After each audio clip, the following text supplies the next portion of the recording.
Okay, everybody, we're going to go ahead and kick off this webinar. Everybody is on mute, so just in case you have any background noise, nobody else will be able to hear you. We are recording this, so you will be able to find this in the archives section of the Leads and Marketing group. I'll stop recording and take questions at the end of the presentation.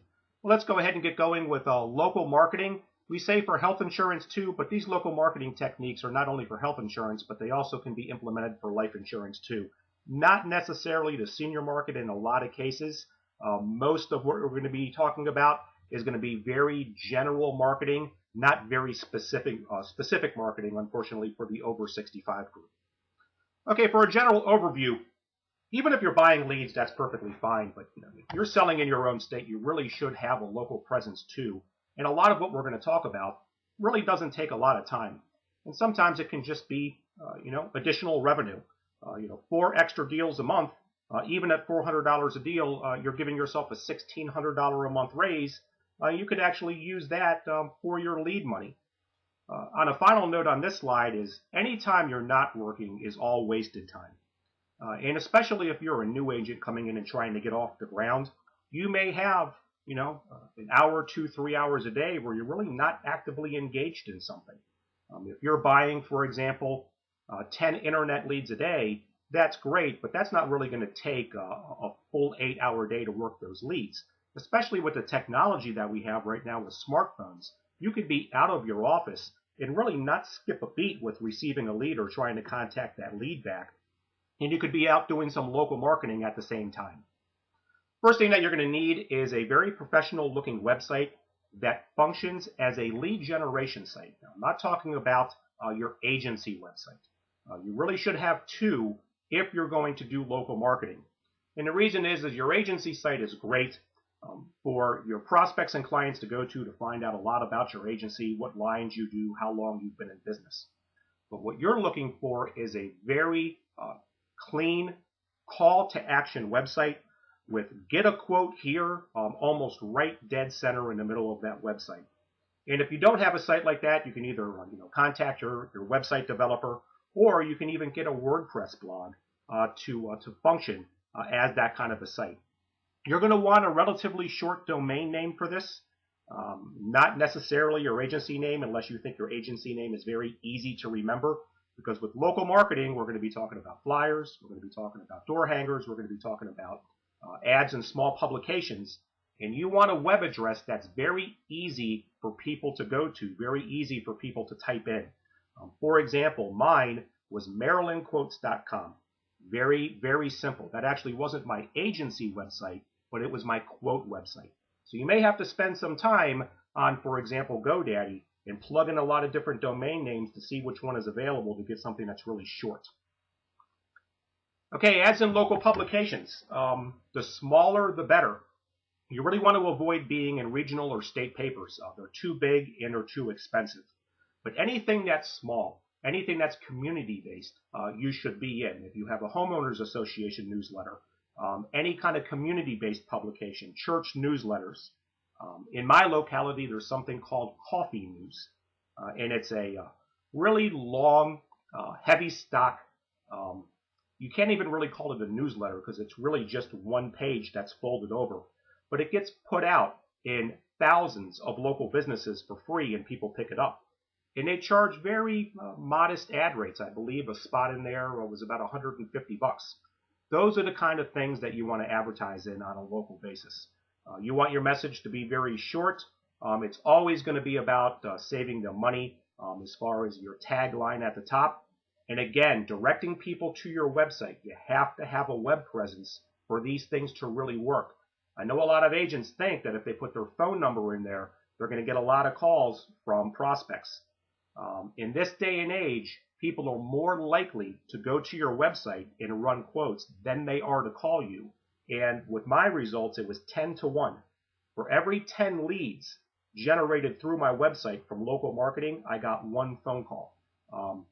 You also don't want to backpedal too much. But a quote engine integration on your website, I feel, is key. If your website has a capture form where they type in their name, any address, any kind of other information that you want out of them. But then they click to submit and they go to what I consider to be a dead page, which means it's a thank you page. Thank you for submitting your quote. Somebody will contact you. That's not a positive experience on their end. You can put yourself in their shoes, and they're really looking for quotes, kind of as promised. I would integrate a quote engine with health. You've got lots of options with health insurance quote engines. You've got Quote-it, you've got Norvax, you've got Broker's Advantage. Life insurance, there's a myriad of life insurance quote engines. But now your prospect can hit your website, fill out the quote form, and they actually land on your quote page, and it's a very positive experience on their end. Community bulletin boards. Anytime you're out shopping, anytime you're out and about, have a stack of flyers in your car. I would also recommend that you actually have some thumbtacks or pins. Sometimes they're all taken on these bulletin boards. But any place you see them, grocery stores, community bulletin boards, coffee shops, sub shops, you should have your flyer on those boards. And this is, again, something that you can do if you simply have some downtime throughout the day, or it's something that you can do with a couple of hours on the weekend. I would recommend a tear off at the bottom of your flyer, and I think everybody knows what I mean. Little pull tab at the bottom, you take scissors and you cut them, and each one of the little tabs at the bottom of the flyer has your number and web address. It's easier for prospects and anybody interested in your services to rip one of those off than it is for them to break out a pen, which they're likely not going to have, and write down your telephone number or try to remember your web address. Door hangers. I have a great deal of experience with door hangers. I did them for 6 years in a row. I always like the results with these. You can go to a site called doorhangers.com, and you're looking for something called single-sided universal. They're 3 cents a pop, which means you can get 10,000 for $300. There is not a cheaper marketing method that I can think of than putting out door hangers. But I will admit that there have been mixed results, and it really is area specific. For some reason, we've had agents put them out and get really good results, as I have seen. And for some other reason, we've had agents put them out and the results haven't been that great. It could just really depend on where you're putting them out in your local market. But I think it's worth it. When you think of $300 for 10,000 of them, if you return 1% in the way of leads, okay, you have received 100 leads, or $3 a lead.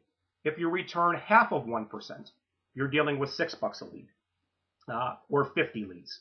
So basically, it comes down to how many deals you're going to close out of 50 leads. And of course, I don't know those stats because I don't know your products or what you're offering. I can tell you with my closing, it was about 1 out of 8 was my closing ratio. So, and my return was around the 1%. So I was easily placing, what are we saying, about 8 deals, 10 deals. So a lot of bang for the buck for me. They are tough to put out, I guess would be the easiest way to put it. It's a lot of walking for obvious reasons. I put them out in townhome areas, not necessarily single family houses, because there's a lot of walking in between each house. I tried to get up about 100 per hour, and I did it about an hour and a half a day every day. You're going to find that you're not going to be able to be out there for longer than 2 or 3 hours. It's actually a lot of work. You can farm it out, or if you have teenage kids, I would absolutely put them to work with door hangers. Flyers business to business. We're not talking about formal B2B. That's actually a completely different webinar. What I'm talking about now is, again, the concept of having flyers just sitting in the backseat of your car at all times. And anytime you're out shopping, you just hand who's ever behind the counter a flyer, and it does not have to be a formal pitch. All it needs to be is, oh, by the way, I just want to leave you a flyer, talks about what we do, and you're out the door. You can be out there in jeans and a t-shirt and do it. This is, again, a business habit that I have been doing literally since 2003 and have not stopped. This alone got me about 2 extra deals per month. And before you dismiss that, think about 2 things. 1, this is 0 extra time or effort on my part. If anytime I'm just naturally out of the house with me or my wife and I went to some random shopping plaza, I just handed people the flyer who were behind the counter in those particular stores. 2 extra deals a month when my average commission was $600, right off the bat was an extra $1,200 a month. for literally just handing somebody a piece of paper, which is a nice, well-designed flyer. Sponsoring local events. Anything local. Fairs, festivals, trade shows, arts and crafts events, health fairs, whatever you have. There's probably a lot of them going on if you have you live in a metropolitan area.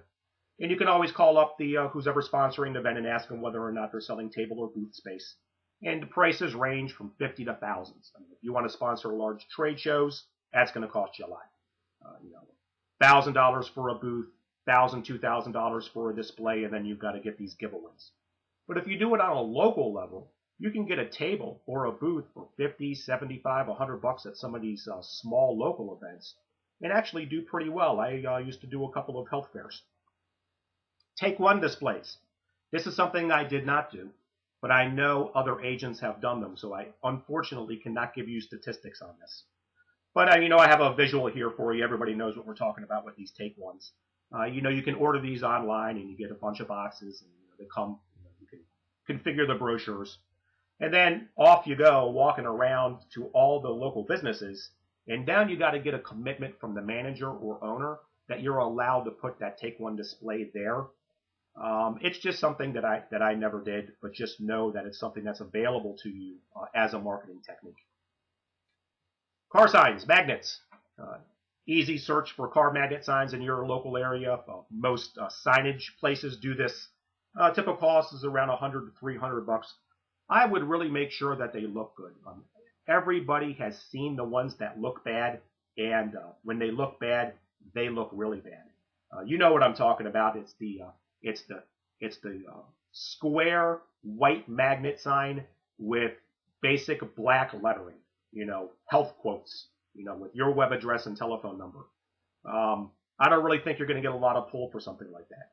But if you take it up a notch and maybe even pay $1,000 to get something that really looks classy, looks upscale, you could probably do well with the car magnet signs. Again, it's something that I have not done, but it really doesn't seem like it's, it seems like it's no harm, no foul.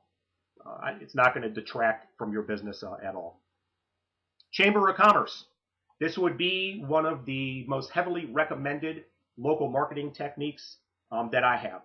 If you don't take away anything but this from this webinar, join the local Chamber of Commerce. Most local chambers do really well at allowing members to promote themselves.